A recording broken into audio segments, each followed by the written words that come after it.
Welcome back to my YouTube channel. Again, this is Jim. At ito na nga post ng friend nating si Cordelia. Sabi niya, spread love everywhere you go. At napakaganda nga ng kanyang inedit na picture ni Barbie Forteza na mukhang si Song Hye Kyo ng Endless Love. O tingnan mo, di ba? Ang ganda, ang perfect. Kung ganyan sana katangkad si Barang, ganyan siguro ka perfect yung itsura. Pero perfect naman siya ngayon. Cute nga siya, di ba? Grabe. And next ay her 24 hours interview. Let's watch this. Pagkatapos tumatak bilang Cly na Maria Clara at Ibarra, handa na si Barbie Forteza na makilala naman bilang si Adelina sa inaabangang Kapuso family drama series na Pulang Araw. Makichika tayo kay Aubrey Carampel.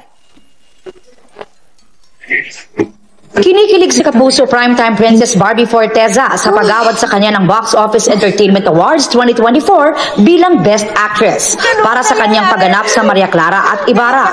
Tumatak daw talaga sa kanya ang Kapuso series at hanggang ngayon tinatawag pa rin siyang Cly ng mga tao. Nakakataba ng puso dahil nakikilala yung trabaho ko, hindi ba? And also, ang laki rin talaga na naging impact ng Maria Clara at Ibarra dahil napaka-importante rin talaga niyang proyekto.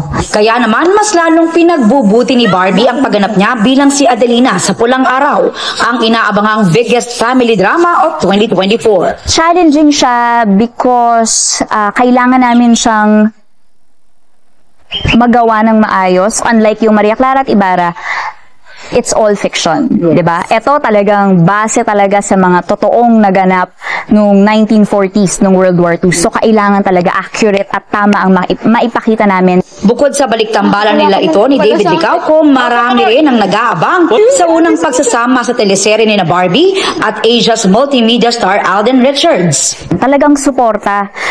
Pagka may kailangan na umpisa pa lang ng eksena, kailangan ko nang umiyak, automatic kay Alden yun, nahahawakan niya yung kamay ko. Ramdam ko rin yung care niya sa akin bilang ang tagal na namin magkaibigan. Kasi talagang tinatanong niya, kumain ka na ba? O ito, may pagkain ako dun sa tent. Yung mga ganon, yung closeness.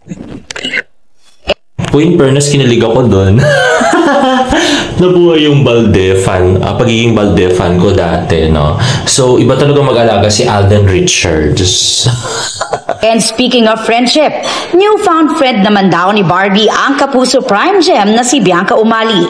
Kamakailan nag-post si Barbie ng kanilang girlfriend date na may caption na The Beginning of an Era. Nagsimula raw ang closeness nila nang magsama sa Sparkle Goes to Canada Tour. Ang kanilang friendship, inihalin tulad nila sa mga karakter ni na Rachel at Monica sa hit American sitcom na Friends.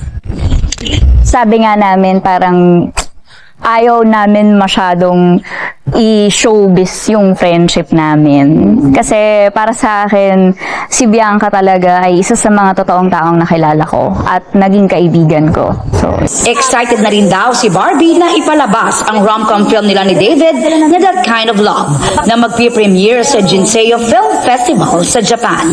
Aubrey Carampel, updated showbiz happening.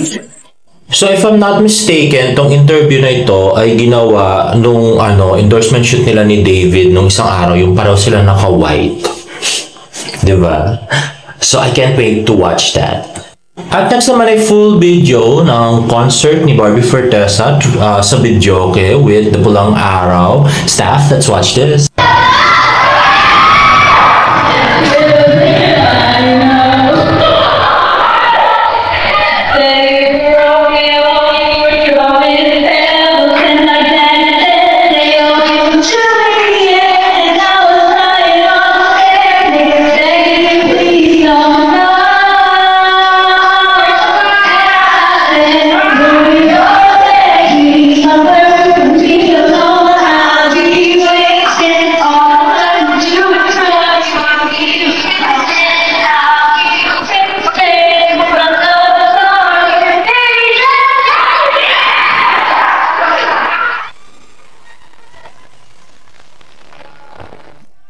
Ayun na nga, so may part din pala si Mir dun sa pa-Taylor Swift concert ni Barang. At sa mga naghahanap kay David, baka umuwi na.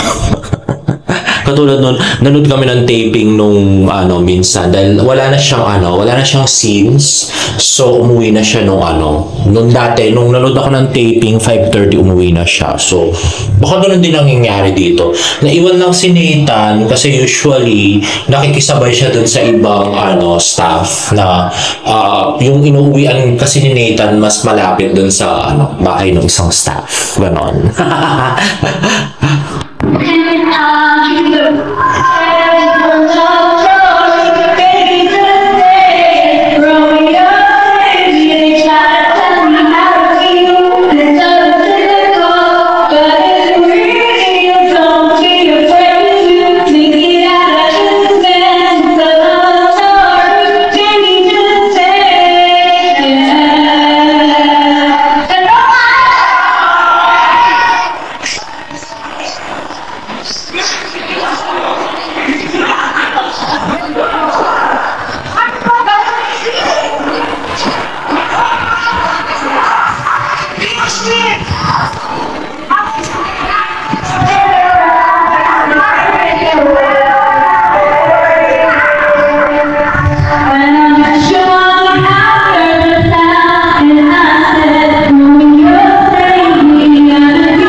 Loka-loka talaga, no? Grabe. Ay, nakakatawa talaga si Barang. I so love her. At next naman ay nag-video greeting si David noong araw na yon sa isang fan. Let's watch this.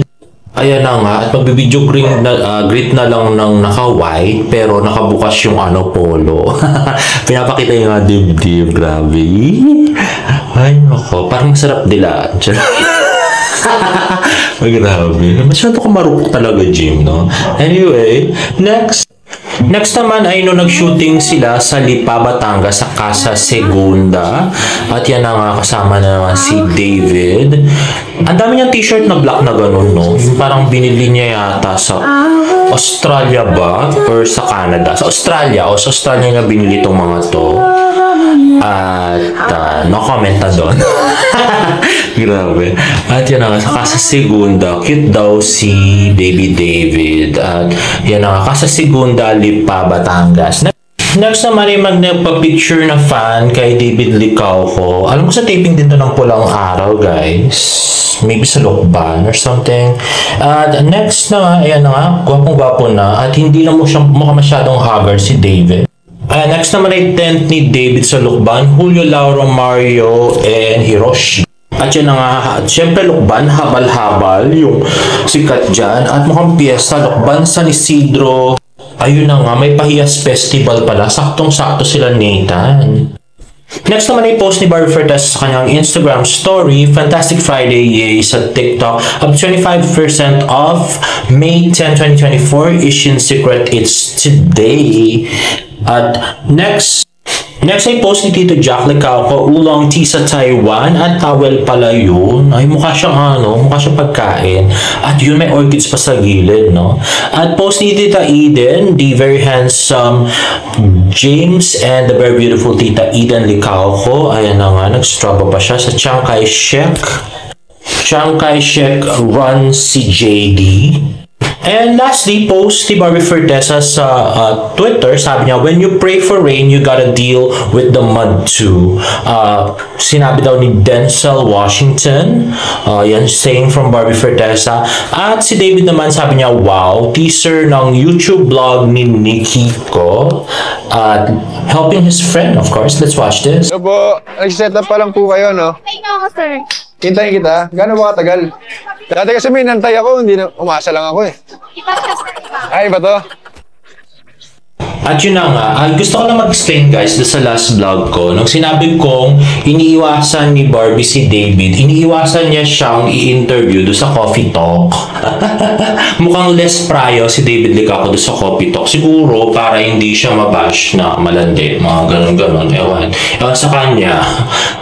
Akala ko hindi siya affected. Affected naman pala talaga siya, no? Bakit tsaka ayaw niya siguro mag-sell si Jack, mga ganun-ganun. At yun namang tungkol sa kay David, I do apologize kung masyado kong nila sa kanya. So, I'll try to be neutral from now on, no? So, kahit na, ewan ko ba, masyado affected ako sa mga desisyon nila sa buhay. Grabe, masyado affected. Hindi naman ako kamag-anak ni Barbie, hindi na naman ako kamag-anak ni David, pero masyado ako affected, no? So, I'll try to be not emotional and be neutral about this situation, no? As much as I can, para so that we could hype Pulang Araw pa rin and that kind of love when they come out on this channel.